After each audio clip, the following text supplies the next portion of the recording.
I'm Dr. Fiona Lovely, and this is the Not Your Mother's Menopause podcast.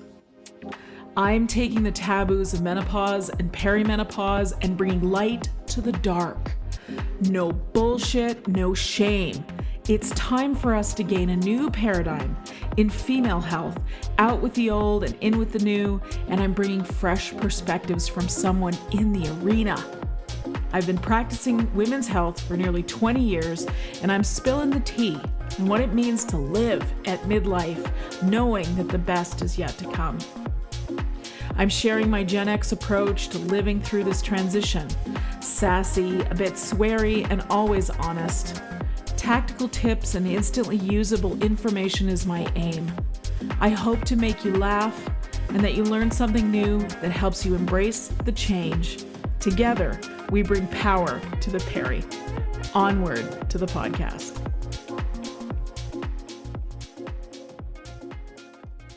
You're tuned into the Not Your Mother's Menopause podcast. I'm Dr. Fiona Lovely.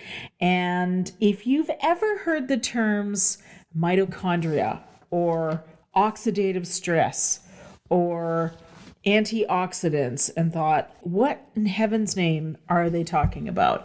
This is the episode for you. Today, I interview Dr. Siobhan Mitchell, PhD, postdoc fellow, brain aging, expert on healthy aging and nutritional neuroscience. And when I heard the terms nutritional neuroscience, I thought, yes, we need to have this conversation. What's coming? So, Dr. Siobhan Mitchell is the Chief Scientific Officer of MitoQ. She completed her PhD at SUNY Albany and a postdoc fellowship on brain aging at the University of Washington. Siobhan held roles at three of the largest food companies in the world, leading trials in Europe, North America, and Asia, which investigated the effects of nutrition on cognitive decline, mood, and performance. Additionally, she was senior director at Noom, where she directed a team investigating chronic disease management, weight loss, mental health, and digital programs using cognitive behavior therapy methods. Siobhan has given talks on nutritional neuroscience at conferences all over the world. She's authored over 80 papers, holds 8 patents for aging, cognition, and mood products. Cool, right? So we dug right into mitochondrial health and talked about how that cellular stress is a big part of what happens to us when we age, and correcting that or being mindful of that is one of the best ways we can keep a lens on our longevity. This is certainly true at perimenopause, but even more so at menopause. And what she taught me was that the mitochondria are the powerhouse of the cell. They are the energy maker for the cell. And there are a whole lot of mitochondria in the ovaries in particular. Really interesting, right? I'd never actually heard that. In fact, she said each egg in the ovaries has 700,000 mitochondria, which compared to somewhere like the brain, which I think has about 7,000 mitochondria per cell in the heart and about 1,000 per cell in the brain. So just think about that. Isn't that nuts? Like, oh my gosh, the eggs and the ovaries themselves have so much to teach us, and we have so much to learn from them. But what she also said was that when estrogen declines, so does mitochondrial function, and that estrogen can be made in the mitochondria. So we need to support the mitochondria in other ways if we're in the absence of estrogen or low estrogen. We talked about heart disease and heart function specifically for women around mitochondrial health. We also talked about what it means to delay menopause, right? Ooh, that was an interesting bit of the conversation. But she helped me understand it in a different way. She says, if we could preserve the health of the ovaries, we can actually have better health overall. And the science does support that, which is really very interesting. Anyways, we talked about mitoquinol or MitoQ, which is basically a super powerful antioxidant that helps with the cellular stress and also the effects of aging on the mitochondria, how it accelerates oxidative stress accelerates aging and is the cause of fatigue, brain fog, and energy dips. Oh my God, is that anybody I know Certainly me. Anyways, I learned a ton in this conversation. It's super awesome, sciencey, yet applicable conversation. So without further ado, please let me introduce my guest today, Dr. Siobhan Mitchell. Thanks for listening.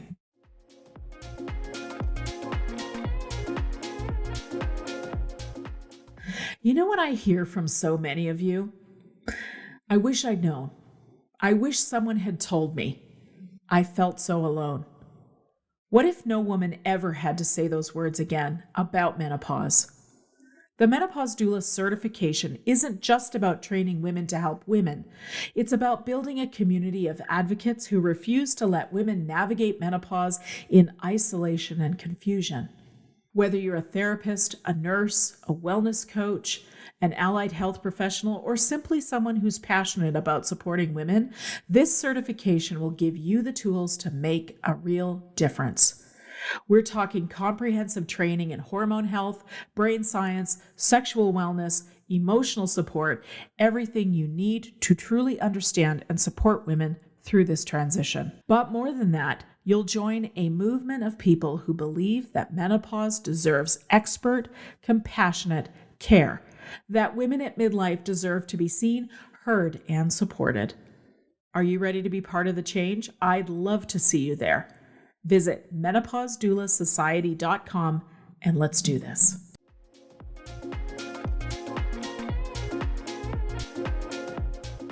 You're tuned in to the Not Your Mother's Menopause podcast, and I'm Dr. Fiona Lovely. And today my guest is Dr. Siobhan Mitchell. She is a PhD with a postdoc fellowship on brain aging, and she and I are going to have a neuroscience conversation today. She is an expert on healthy aging, brain aging, and nutritional neuroscience. Woo! Brain stuff. Let's go. Welcome to the show. It's great to be here. I'm very excited. Well, thank you I know you're beaming into me to this conversation from New Zealand. What time is it in New Zealand? It's not so bad. It's 9 o'clock in the morning. Okay. So you're hopefully fresh. I am as fresh as I could be expected. I just returned back from America. I was doing actually a TV show in America. Nice. So yeah. Nice. I'm okay. I'm pretty fresh. Well, and that whole jet lag thing is no joke. I went to France this summer and it took me about a week, I think, before I was feeling back to a rhythm. Yeah, I have not figured out the perfect jet lag therapy yet. So maybe you can exchange notes at some point. Yeah. I'm not sure I'm any expert.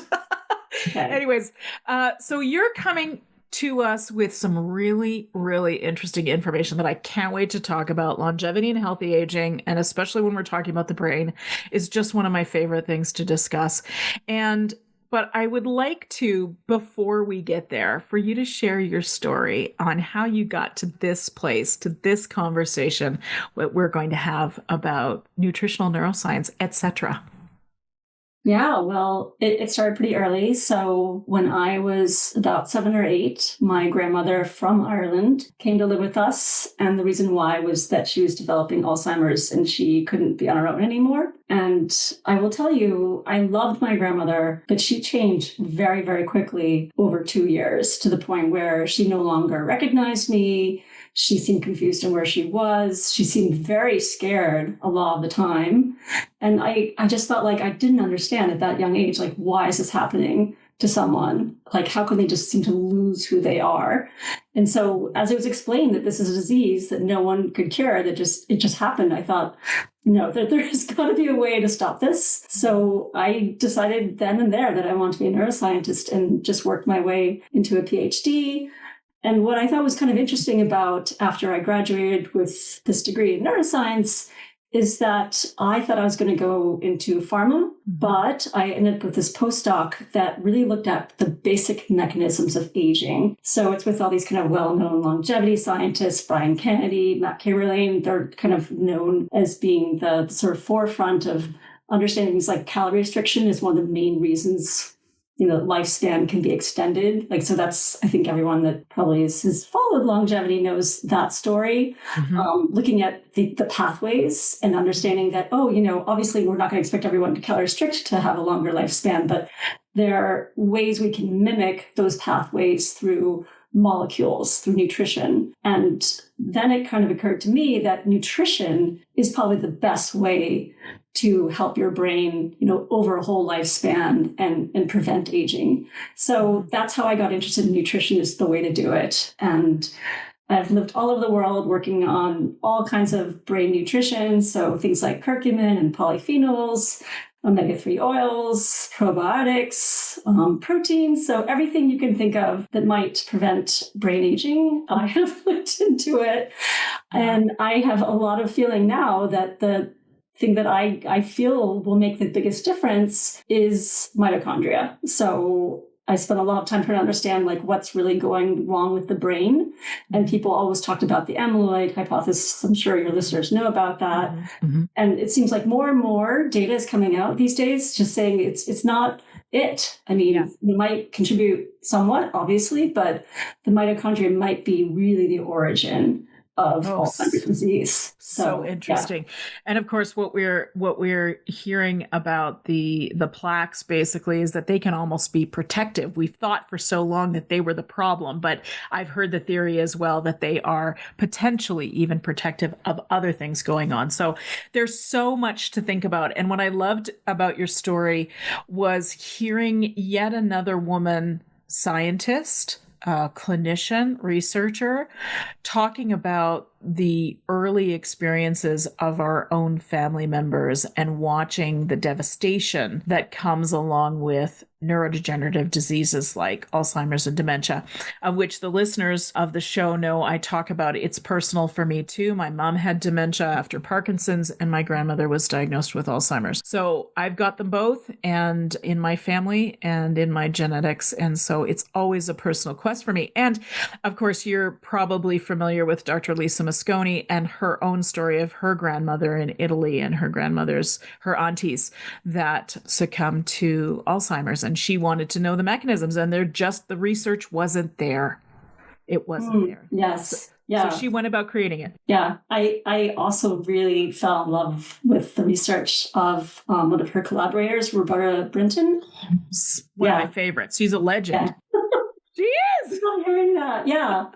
Yeah. And how she was really the first to try to develop a therapy for Alzheimer's that was really for women.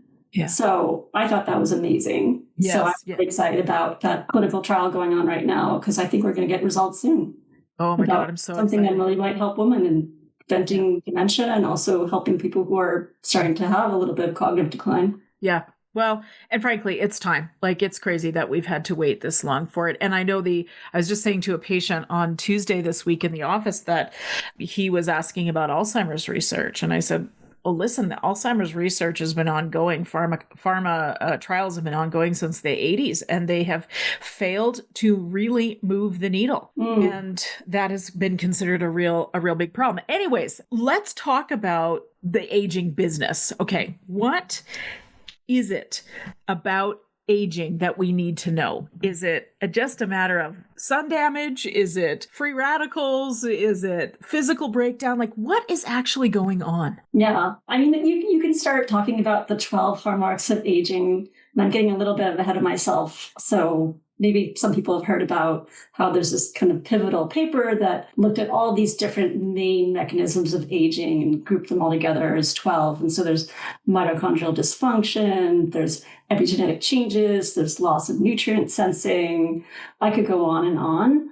But I also want to make it a little bit simpler. So I will pull back and say that aging is cell stress, and we can't control the time that makes the cell stress, worse and worse. So this cell imbalance, but we can help our cells have the best kind of overall function and health, especially through the mitochondria. So people, I think about aging, and I did too, is an organ-based thing, right? So I don't want my brain to get worse. I'm afraid of heart disease. I'm afraid of cancer. And I tell them it's really not having that view of, some system in your body. It's looking at all the cells in your body and realizing that they're all talking to each other. So you have to have all those cells support as much as possible. And so mitochondria is one of the reasons why I think that's the best kind of area to focus on, is because they're so pivotal in so many cell functions. And so everyone knows that mitochondria are the powerhouse of the cell. So I think that's what you learn in biology 101. Mm-hmm. But then what is not known as much is that mitochondria, as they're making that energy for us, they're also making oxidative stress. They're making these free radicals that damage the rest of our cells and then the mitochondria themselves. And when we're young, we have a lot of endogenous antioxidant systems to kind of prevent this, to kind of tamp down some of this damage.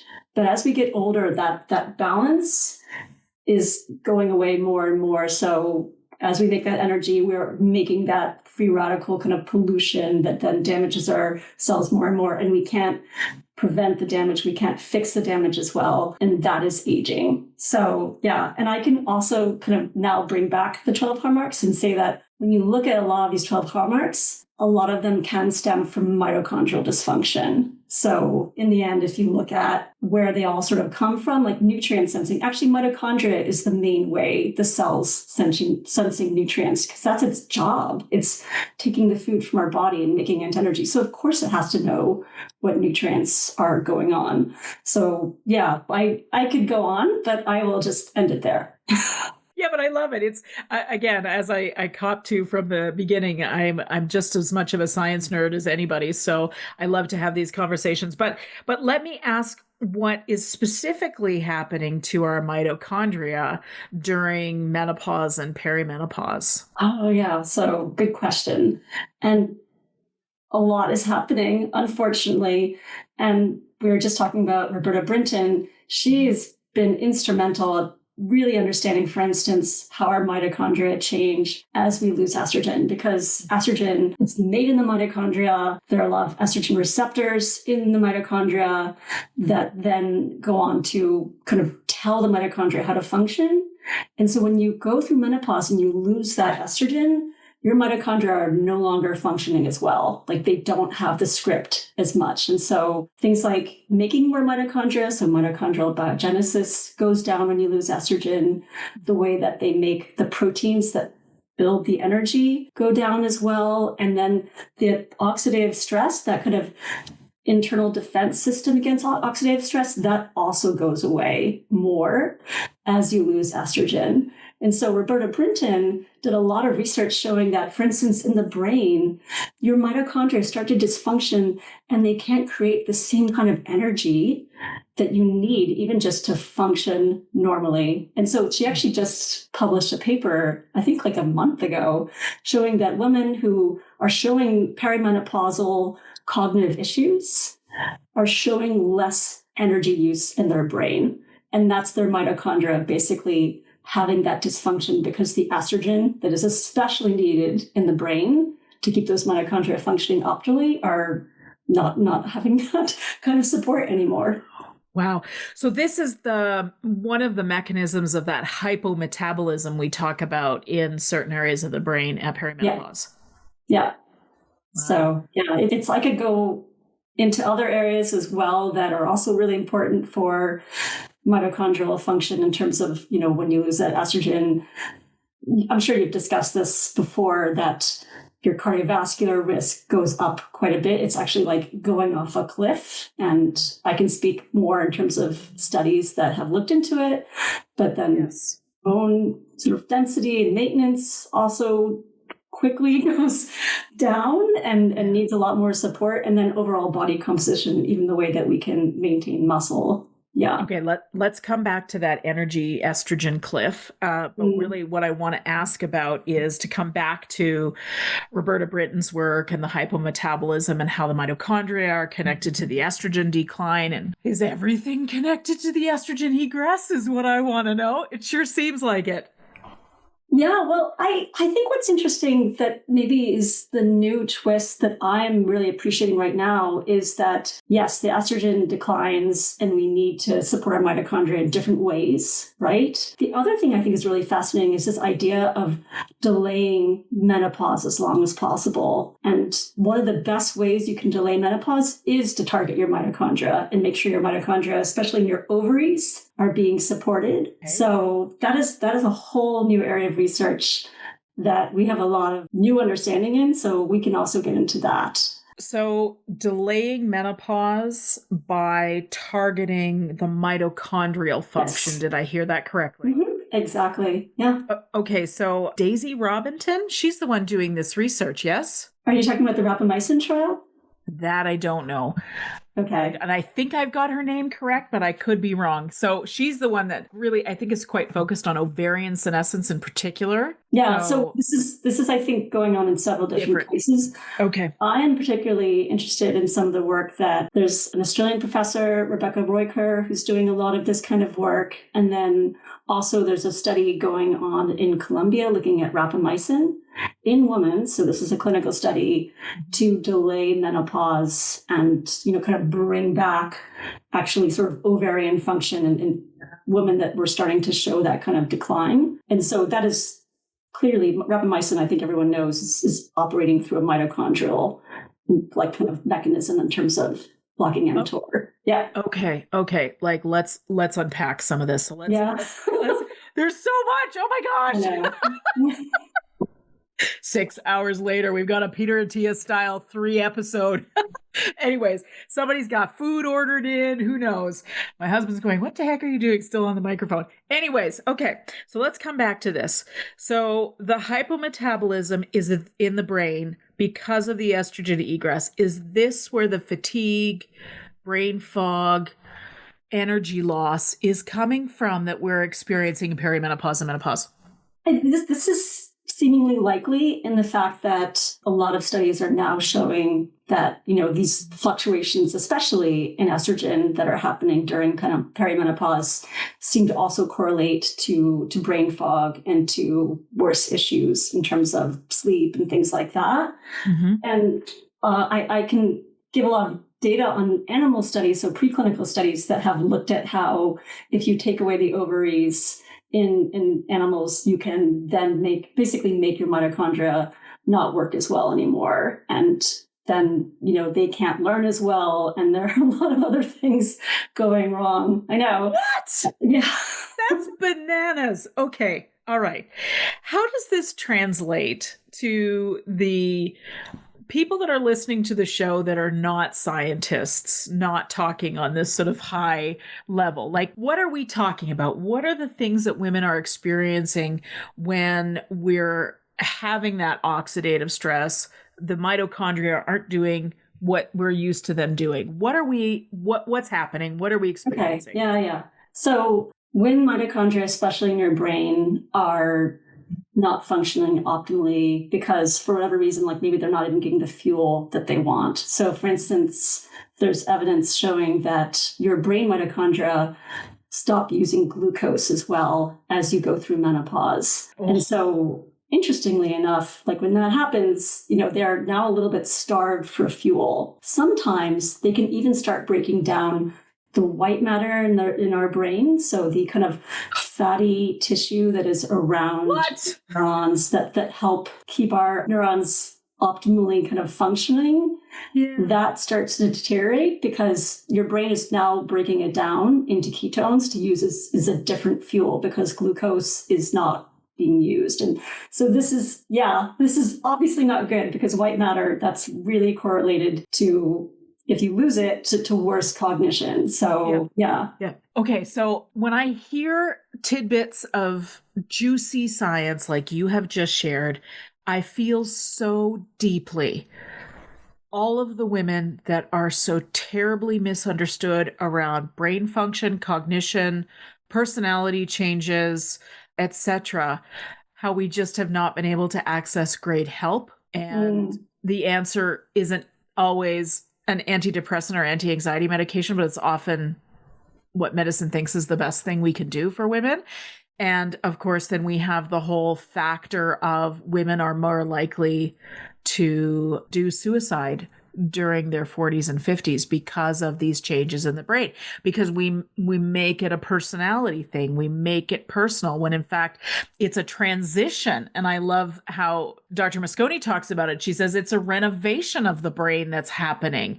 It's a transition. It takes a long time, but if we had better understanding, this is what I love, Siobhan, what you've just shared is that when we start to understand the processes of what's actually happening, then we know It's not a permanent state. Yeah. And so there is something you can do about it. And that is the important thing. I mean, I just said something a bit grim, like, oh no, you're going to lose the white matter in your brain and you're going to have this decreasing cognition that might lead to dementia. But there are things you can do about it, especially during perimenopause and after menopause. So for instance, I did a lot of research on ketones. So if you give women ketones exogenously, that can provide extra energy for their brain. And then they will not, kind of have this white matter decrease, and they'll actually have better cognition. Same thing with mitochondria. So if you use a lot of kind of mitochondrial enhancers, and I want to call that kind of mitochondrial antioxidants and, other things that help with energy use in the brain, you can also help kind of sustain all that white matter and that function of your mitochondria. So yeah, there's a lot you can do. And actually, I don't know if you heard that recent study where they showed that marathon runners, after they run a marathon, they have a kind of temporary white matter decrease in their brain because they've used so much of their energy in their bodies that their brains are like, you know what, we're going to use the white matter. But it comes back. Yeah. So you can do that, but you just have to be vigilant, fairly early on about, especially if you're having hot flashes or night sweats, because night sweats especially have been correlated to more white matter loss in the brain. And, so that's, and also an increased risk of dementia. So I am not aware of this white matter thing. This is really interesting. Okay. So interesting to me. So I know, as Dr. Mosconi talks about it, is that we have within 4 years of our last menstrual period, we regain function, cognitive function. By far, most women regain cognitive function. We regain the volume loss that we have, we regain connectivity and neuroplasticity, etc. And the glucose problem has sorted itself out. Yeah. Which is so hopeful. We need to talk about that. Yeah, it's hopeful, but I think for sure being aware of when it's happening to you, that there is something you can do. And especially if you're having very severe symptoms, maybe you're not going to bounce back as quickly from that. So yeah, getting that support, whether it's hormonal, because I'm completely on board with hormonal, but also things that look like hormones, like so the phytoestrogens that, I think got a bit of a bad rap at one point, but I firmly believe that a lot of these soy isoflavones, and these are soy isoflavones that Roberta Brinton is actually using in her clinical studies to prevent cognitive decline. So genistein, equal, these are really beneficial for our brains and can kind of take the place of estrogen somewhat. Amazing. Well, and there still are women out there that do not want to use HRT, and that's fine. The good news is that we can do other things. So let's talk about what you referred to as mitochondrial enhancers and antioxidants. Can we go there, please? What in heaven's name is that? I know. So I harken back to what I was saying about calorie restriction being the best kind of lifespan extender. And the reason why is because calorie restriction tells your cells you need to use energy better. Your cells need to go into a little bit of like a, use what you've got, kind of recycle it, kind of refresh everything, right?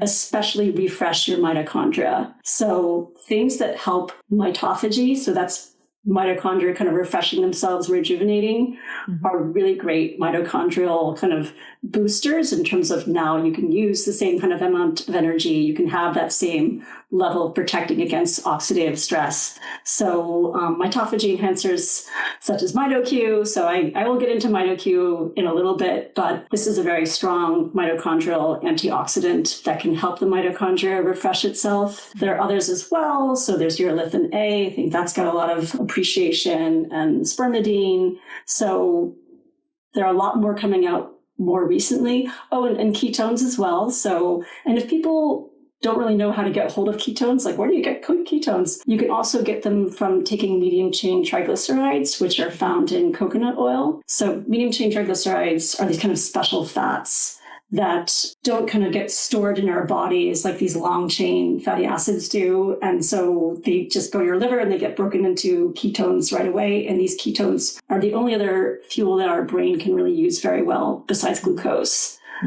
for instance. So yeah, so things like that are mitochondrial enhancers. But even just to kind of go a little bit more broad, a lot of B vitamins are mitochondrial enhancers because you need all those B vitamins to have, your mitochondria make the substrates to make energy. So a lot of people have heard of NAD, for instance, that is built from niacin, which is a B vitamin. So, just checking your levels of B vitamins and making sure those are good are also going to guarantee your mitochondrial function is, I don't want to say enhanced, but at least optimized.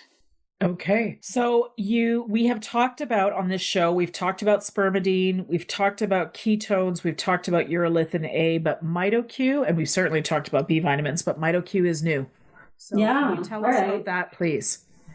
Yeah, so MitoQ is basically mitochondrially targeted antioxidant. So what does that mean? It means that unlike most antioxidants, mitochondria, they actually don't let a lot of antioxidants in because the mitochondria is a very special, privileged area of the cell. So it's got very specific transport systems in. And so the thing to remember is that we all talk about antioxidants from a lot of things that we eat, like berries and things like that. Those don't really get into the brain. And antioxidants that I think people really kind of put on pedestals, like CoQ10 is like, oh, that's an amazing antioxidant. It sure is, but CoQ10 is normally made in your mitochondria. If you take it orally, it's not going to go into your mitochondria because there's no transport system to go into your mitochondria. So it basically just goes into other areas of your cell, but it won't go into your mitochondria and protect your mitochondria. MitoQ was designed by these two scientists about 30 years ago, Robin Smith and Mike Murphy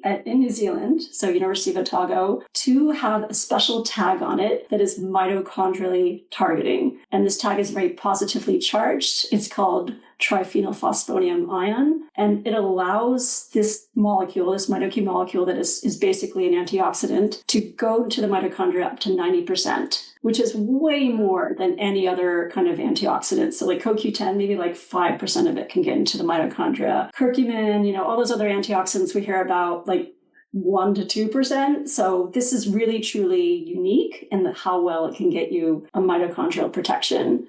And because of that, because they made this discovery 30 years ago, it's really well known in the scientific world is the best way to protect your mitochondria. So there's been over 26 clinical trials looking at MitoQ for everything from cardiovascular system to exercise to immune function to liver health and have had really amazing results. Interestingly enough, it's one of those ones that no one hears about. So MitoQ might be the first time people have heard that term. It's actually chemically known as mitoquinol or mitoquinone, but the trademark name is MitoQ because kind of one of those secrets in the world of longevity kind of supplements because it's in New Zealand, it's well known in the science world, but there's just not as much bandwidth in terms of, MitoQ, the actual company that makes it, being able to talk about it in that broad way, like some of the other, I think, more well-known things like, nicotinamide riboside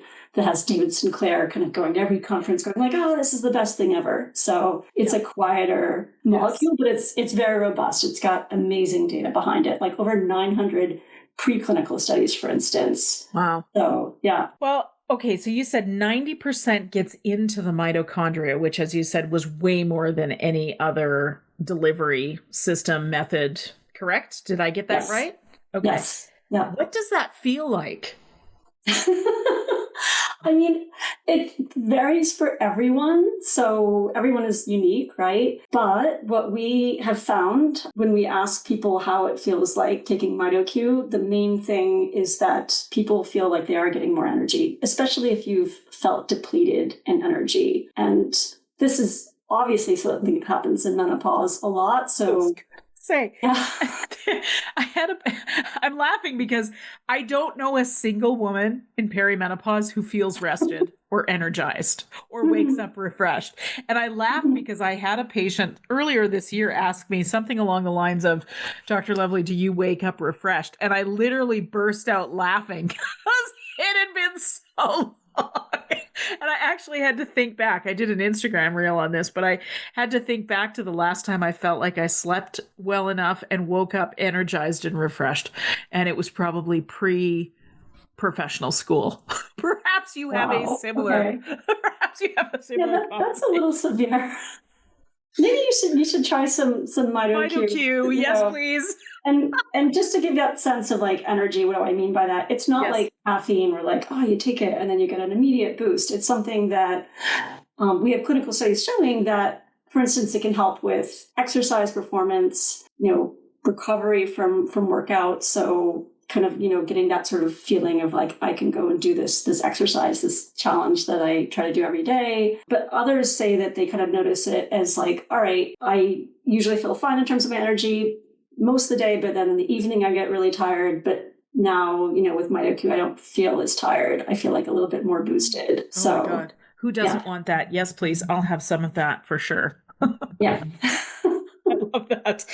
So you've said the word antioxidant a few times. Can you tell us what that is, please? Yeah, so antioxidant basically means that it's a molecule that can donate an electron to a free radical. And a free radical, because I don't think I really defined that very well, is basically usually an oxygen molecule that is missing an electron and therefore is like hunting around for electron, which then means it's going to attack other things in our cells to get that electron. So free radicals often damage our DNA and our proteins in their hunt to look for extra electrons. And that's the sort of, cellular aging that I was just talking about, is the more damage you get with those kinds of very crucial things in your cells, you need your DNA, you're going to have faster, more accelerated aging. So antioxidants are basically something that can donate that electron and then make that free radical neutralized. Ooh, wow, that's powerful. So, if I remember correctly from my studies, the areas of the body that have the most concentration of mitochondria are brain, eyes, and heart. Did I get that right?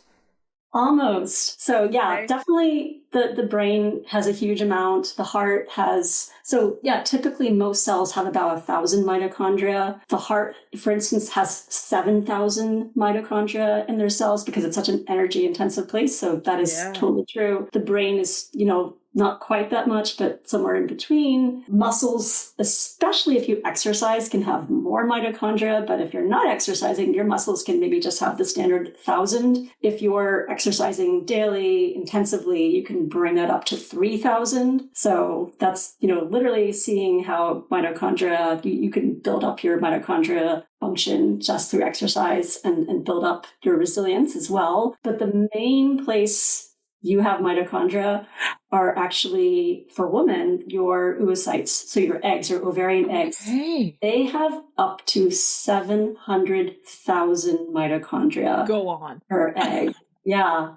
Wow. So the ovaries are actually a very energy intensive place. Yeah. And all that's really going on in the ovaries is just this maintenance of these eggs that we were, given, kind of developed as we're embryos, and then literally we just lose them all throughout our lives, as you know very well. And so one of the ways that, I was talking about before with ovarian aging being, a big problem in terms of as soon as we have ovarian aging, we are going to go off the health cliff. If you can preserve your ovaries through mitochondria, then you're going to have, very likely delayed menopause and then just overall better health. So, and that's because, your ovaries' whole job is to just keep those eggs going. And as soon as it loses most of its eggs, it just hangs up shop, as you know, and it stops making as much of our hormones.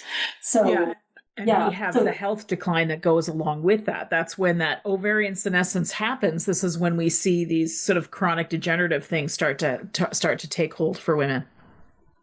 Yeah, so I mentioned Rebecca Royker is a really interesting professor who has been looking at how to maintain ovarian fertility, obviously. So, helping keep eggs high quality and kind of maturing the way they should. And she especially focuses on mitochondria is the way to do it. So she's had a whole bunch of studies, for instance, showing that MitoQ can be very helpful for, preventing ovarian fibroids. These are all preclinical models because obviously you're not going to mess with women's ovaries that much, like probably not that ethical, but yeah, she's shown that MitoQ performs better than metformin to help, especially with situations where ovarian function can be compromised. So if it's an older ovary, if it's an ovary that is from an obese organism, and, as we know, obesity can cause inflammation and decrease fertility. And, there's all sorts of other things that can also go wrong with your ovaries, especially around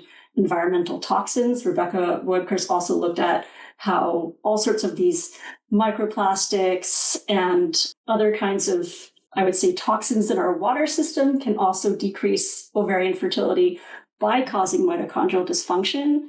She did an amazing study recently where she was showing that PFAS, so you know what PFAS are, right? Yes. They're perfluorooctane sulfonate. It's a man-made chemical that's in like tons of things that we use, cookware and carpets and clothes. These get into our water supply. And she's been demonstrating that even like kind of what I would say acceptable amounts of these PFAS in our water supply can decrease fertility and also cause ovarian aging to kind of accelerate. And if you do target the mitochondria, you can prevent a lot of that ovarian aging. So yeah, just another indication of like, there's a lot of things in the world that are attacking our ovaries and we don't always have control over it. It's hard to always have control of your water supply. This is one thing that you can do to help them is take something like MitoQ. And the PFAS are what's the term for them? The perpetual organism or the forever molecule? Forever molecules. Yes, yes. Okay. So once they're in the system, they're there to stay. So can we modulate that with something like MitoQ? Is that possible? Does it carry these things out, or is it more of supporting the mitochondria that are being affected? Yeah, it's not like making it leave the system because it is a forever molecule, but it is making it so that the inflammation, the mitochondrial dysfunction that's directly being caused by these substances is lessened. So the oxidative stress that has been shown to get increased by having that exposure to PFAS is lessened. So you can keep your ovaries intact. There's actually even data, like studies showing that MitoQ can help with microplastic accumulation in the brain that is leading to worse cognition and kind of worse, I would say, brain function. So anywhere where there's really high energy use, your mitochondria are going to be more likely to have that kind of dysfunction from these environmental toxins. And that's why it's important to take something that helps your mitochondria protect itself. Okay. I like where you're going with that.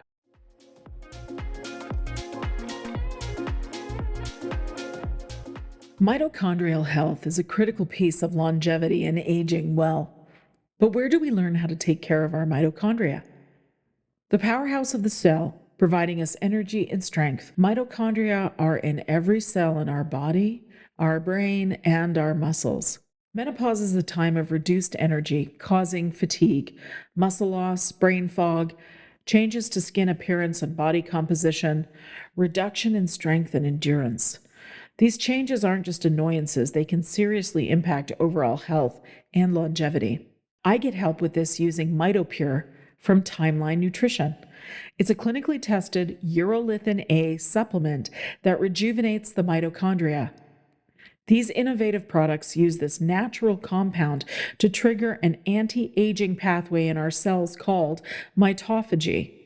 The research behind MitoPure is robust and impressive. I feel stronger and more energetic since taking the MitoPure soft gels. I've seen the science, and I rest well knowing how MitoPure is working to rejuvenate my mitochondria. The serum leaves my skin smooth and hydrated, and I've seen the fine lines around my eyes and forehead get softer with my very first use. It's a moisturizing powerhouse with longevity benefits. Yes, please. Timeline is offering our community 10% off your first order of MitoPure. Visit timeline.com/lovely to learn more. That's timeline.com/lovely. timeline.com/lovely.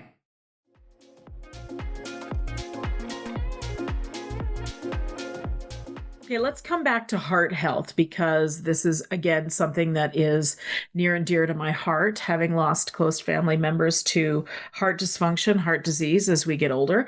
So if the heart is one of those areas that has loads of mitochondria in the cells, because it is a extremely metabolically active organ, then how does that show up? Like, what is happening with the mitochondria, with aging in the heart? What do we do about it? Please fill us in, please. Yes, the heart is a very vulnerable place in terms of it has to have all that energy all the time, or it literally stops your heart and then you are dead. You are dead very quickly. Mm-hmm. So what has been shown is that it's a high amount of oxidative stress happening in the heart, and that over time, it seems to be like the very origin of a lot of heart disease. And so, especially if you already have compromised metabolism, or you already have, vasculature that is also compromised, artery stiffness, that kind of thing, your heart's put under more and more strain to get, the energy it needs to be able to pump everything.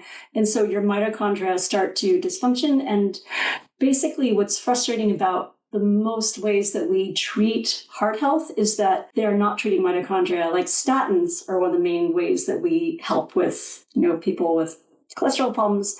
And in fact, that is hurting our mitochondria. I think you've probably talked about that before, that statins are literally preventing CoQ10 from being made, and that causes mitochondrial dysfunction.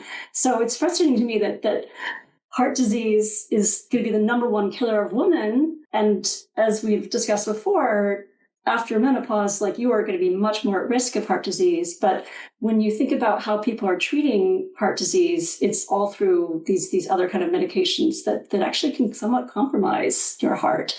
So just pulling back to what you could see, for instance, is that there's a recent study actually that showed that people who with diabetes, who kind of feel like, oh, my main issue is my blood glucose control, they don't really think about their heart as much, their heart actually starts to dysfunction to the point where their mitochondria are now having maybe 20% less output of energy than they used to. So what does that manifest in? That's manifesting as in, I can't go upstairs as well. I can't do much of anything as well. So that's just one sort of indication. But even people who think they're relatively healthy, there are a lot of, I would say, really strong evidence now showing that the way that your blood flow occurs in your blood vessels starts to get compromised because of the mitochondria in your endothelial cells, which line your blood vessels, are getting all the bad stuff from your blood and are having a lot more oxidative stress in your mitochondria because of that. So then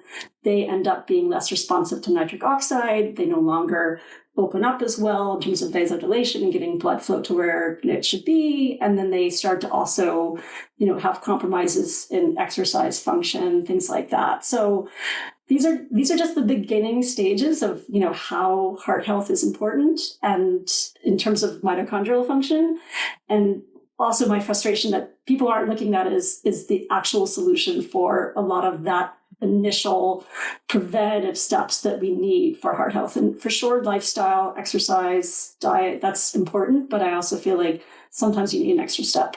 It's the difference between disease management versus actually doing preventative care, or from doing preventative care. It is incredibly frustrating for those of us watching it happen. So I'm loving the information of what we can do for ourselves. And what I'm hearing you say is that by paying attention to the antioxidant picture and the mitochondrial health picture, we can check a lot of boxes around this aging business. Yes, for sure. And this is where I know everyone in America kind of feels like, oh, I take a multivitamin and I'm all set. Like, those multivitamins are not really prepared in a way that is going to optimize your heart health and make sure that you have all that prevention. Yeah. For sure. Okay, so the women listening here have heard you talk about MitoQ. How do we go about taking this particular antioxidant?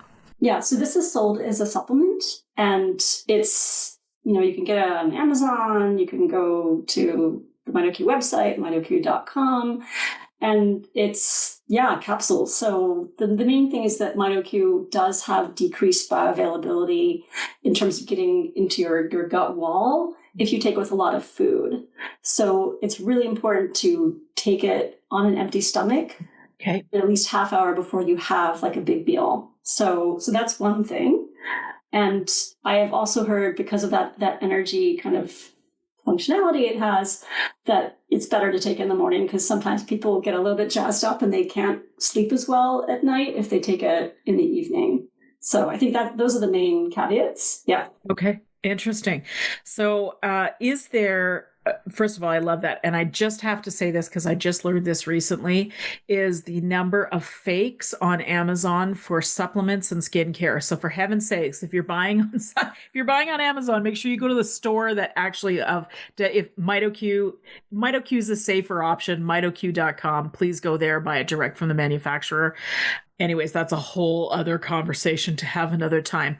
So what I'm wondering is, have dosages been sorted out with men versus women? Is it different for one versus the other? Do men have, let's say, a higher need for antioxidant support? Is it more women? Like what is there a difference there with the gender? Yeah, what's the data on women and their antioxidant needs? Mm-hmm. That is a very good question. For sure, interestingly enough, it seems that women have better functioning mitochondria when they're younger than men. So that's the good news. And that's kind of due to estrogen helping your mitochondria function is, better than men with their testosterone.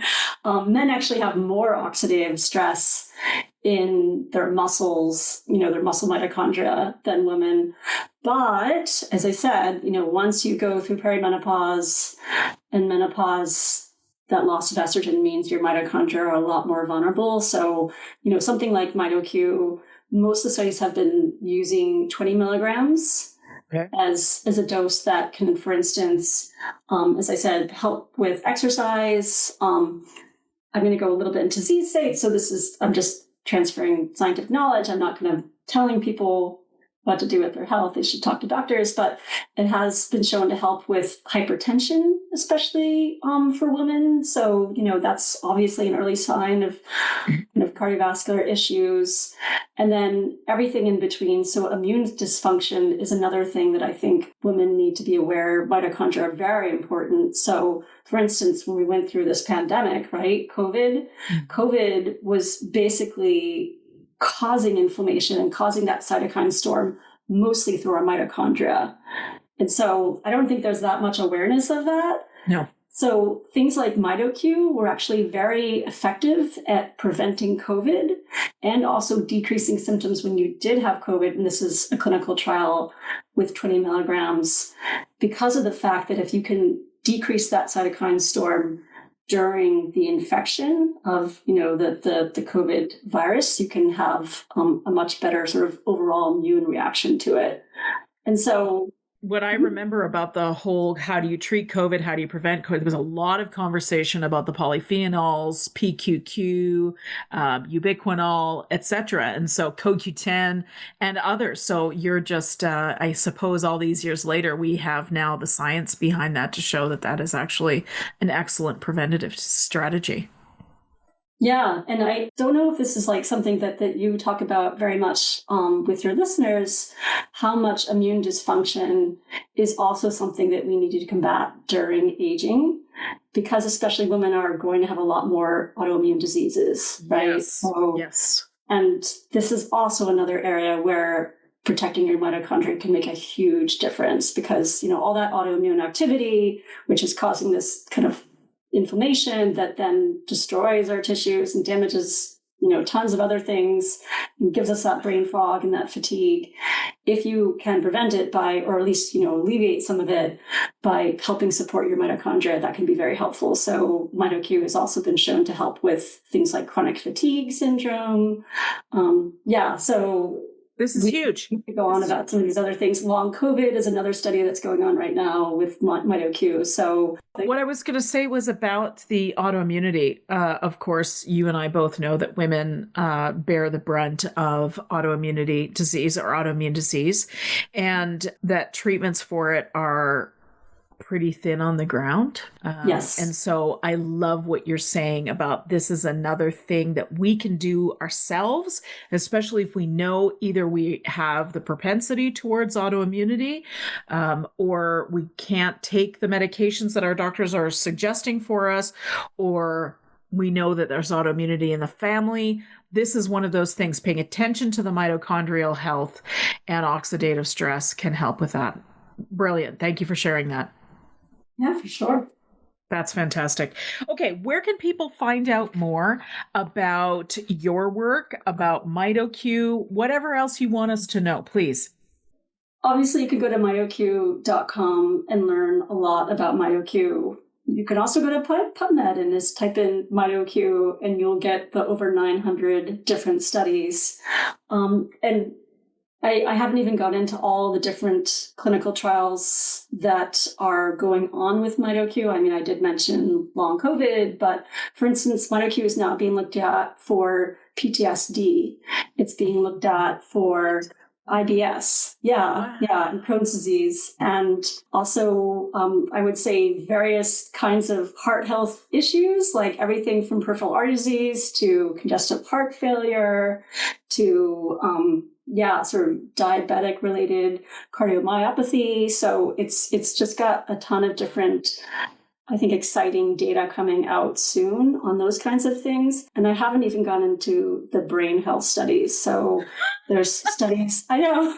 So much. There's studies going on looking at it for cognitive function. So people, when they start to develop cognitive decline that might lead to Alzheimer's, they have something called MCI, so mild cognitive impairment. Mm-hmm. And MitoQ is being looked at to address not only cognitive dysfunction associated with MCI, but also frailty, which is, this kind of loss of muscle function and loss of mobility that people get when they get older. MitoQ is being looked at for ALS, for multiple sclerosis, for schizophrenia. I'm actually kind of excited about the fact that a lot of these studies are now using what's called precision medicine, which is, looking at patients and saying, do they have mitochondrial biomarkers that indicate mitochondrial dysfunction is at the heart of this disease? So that's going on in this ALS study. And then they know, this is where we use a mitochondrial targeted antioxidant to try to help you. So I would love if anyone who's interested, who wants to know more about their mitochondria, can also delve into the area of mitochondrial testing, because that is having a huge renaissance right now. It used to be very limited in how you'd know how well your mitochondria are functioning. And now there's a lot more out there to kind of give you a sense of like, oh, my mitochondria, how much ATP are they making? How much oxidative stress are they making? So you can go online and use MeScreen or MitoSwab. You can go to just a basic lab facility like Quest Labs and request to look at GDF-15, which is kind of called a mitokine. So basically a indicator of mitochondrial stress, which can also tell you like my mitochondria might be dysfunctioning and I might need some help. Yeah. My question to you is, knowing what I know about being a clinician, is there anybody that doesn't have mitochondria that needed assistance? I mean, really? Probably as we get older, that is, less and less. But for sure, there are some people that need extra help and have underlying health issues that can make their mitochondria especially more disabled. And what I think is frustrating is, what I talked about with heart disease, just a lot of people are not being told that maybe mitochondria could be the way that you target your disease. And so we didn't even get into diabetes. Like that's another area where it seems like the very origins of diabetes might be mitochondrial dysfunction. Oh, my God. Yeah. You have dropped some truth bombs here today, my friend. I love it. I love it. Stuff we've not talked about on this show, which is my favorite kind of interview to do because, we can't always trust what we read on the internet. But when an expert like you shows up and says, hey, I've done the studies, I've seen the studies, I know the scientists, I can tell you what's happening here. We need to be paying far better attention to oxidative stress and our mitochondrial health. And it turns out that when we do that, we're not, we're so conditioned for, oh, we got to treat a thyroid and we got to treat a menstrual problem, we got to treat a brain or whatever. But actually, what you're saying is that we can, when we're supporting mitochondrial health for one system, we're supporting it for the entire body. I'll even leave with one more particular issue that women have that I don't think gets talked about as much, and it should, is that, we have, as we get older, a lot of issues with our bladder, a lot of issues with, urinary tract, not only symptoms, but also kind of like urinary control, and even just feeling like, something's wrong with my bladder. It's not kind of working as well. They're now showing that MitoQ and mitochondrial dysfunction might be another way to address that, because I, once again, feel like there's not enough to help with that. So a lot of my friends are experiencing it. Once I talk to them, I'm like, do you feel like you have to go to the bathroom like 20 times, right? Yeah. And they're like, yeah. And it especially happens as you go through perimenopause, and then no one seems to have a solution for it. And I'm like, guess what? Your mitochondria. That could be the way. Well, what's really hopeful about this conversation is just that if we are treating, instead of doing the pieces and parts approach, treating this symptom and that symptom, and what do we do with this? It just feels overwhelming. But if the mitochondria are as important as you and I know they are, then helping them. And of course, we didn't really, it's still a fairly new experience to understand how we can assist mitochondrial health. So I've done the show for 10 years, which we started off talking about, but it's only been in the last 2 years that I've had guests on talking about mitochondria. Before that, nobody talked about it. Nobody talked about it. Yeah. And I've been excited about mitochondria and studying mitochondria for 20 years. And it has been a slow uphill battle, but I feel like we're just at the tipping point of like everyone's going to start to get it. So amazing. Well, and thank you for sharing what you've shared on the show. We've just skimmed over the surface of a whole lot of things. I'm sure this conversation is going to keep me up tonight going, what did she say about that? I should have asked more questions. I need more details. I got to go look at the studies, because you know how it is. Once you get a little like niggle of something that you're interested in, that's when, I don't know about you, but I keep PubMed open on my desktop all the time. I'm constantly in there looking at things. Yeah. I have 20 tabs open. Yeah. Yes, exactly. And then trying to figure out which is in my favorites folder, and then oh my God, someone needs to redo that whole website. But anyways, that's another conversation for another day. I know. Yeah. Not enough hours in the day. No. Yeah. Well, thank you for bringing us this deep, intense conversation about mitochondria. I am literally going to stand up from the desk and go, oh my God, like what do I need to do right now to get this sorted out? Because I want to make sure that my mitochondria are getting what they need. I'm fascinated with the concepts now that we have of potentially aging in a different way than previous generations have, and paying attention very much to the longevity conversation. So thank you for bringing this information. I love what you're doing. I mean, I am so happy that you are getting people to think about their aging in a different way and taking control, because for sure, I think I had too much faith that everyone was being taken care of, to the best of anyone's ability. But now I feel like, no, you actually have to take control of your own health more and more if you want to get the results you want. So, yeah. Yeah, thank you for saying that. And the show is about advocacy. I educate so that women can advocate for themselves when they are with their healthcare providers, or anybody for that matter. They can advocate for their family members, whether they're older or younger. This is the mission of the show. So thank you for seeing it and calling it out. I will just leave you with my personal story of when I started to experience perimenopause symptoms, and I went to my primary care doctor and I was complaining about it. And I was saying, I think I'm going through perimenopause. what should I do? And just literally, it was like, all right, well, we'll check a few things in your blood work. And that happened. And I'm like, what was the results? They're like, yeah, you're going through perimenopause. Good luck. And that was the end. Can you Nothing imagine? else was offered. Yeah. Wow. And yet this still happens. Like, what is this is not rocket science. Women are going through a major transition, and I as I say on the show lots of times, it's not bad doctors are just trained in a system that is used to taking care of women for reproductive reasons only, and after that is done, it's like we disappear. So. Yeah, and I honestly feel like they're not trained in it, but then it's also a little bit like this area of fear of just, oh, I am not sure if I want to mention hormonal replacement therapy. I'm not sure if I want to offer some sort of sleeping therapy or anything, or just so it's just, it's crazy. It really, really, truly is.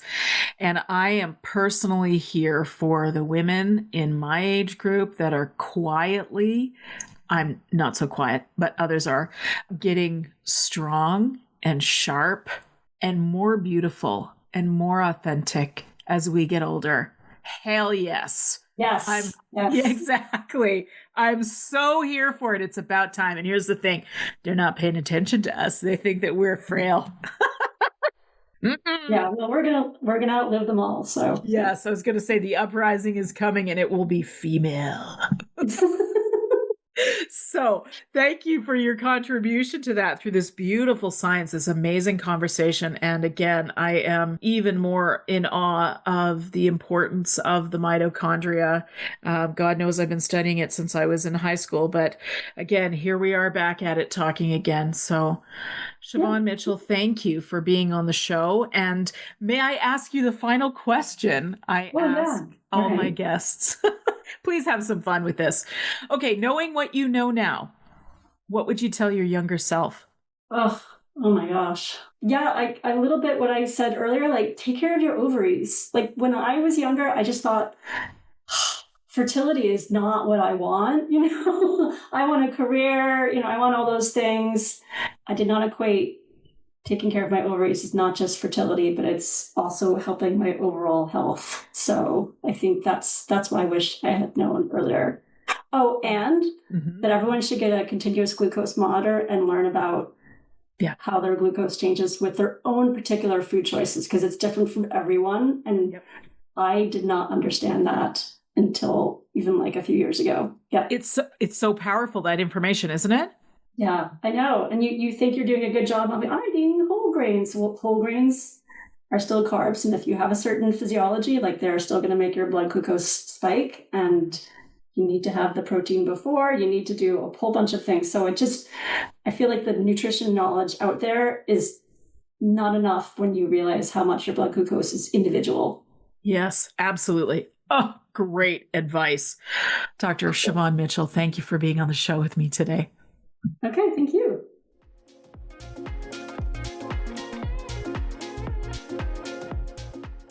The information and other content provided in this show, or in any linked materials, is not intended and should not be construed as medical advice, nor is the information a substitute for professional medical expertise or treatment.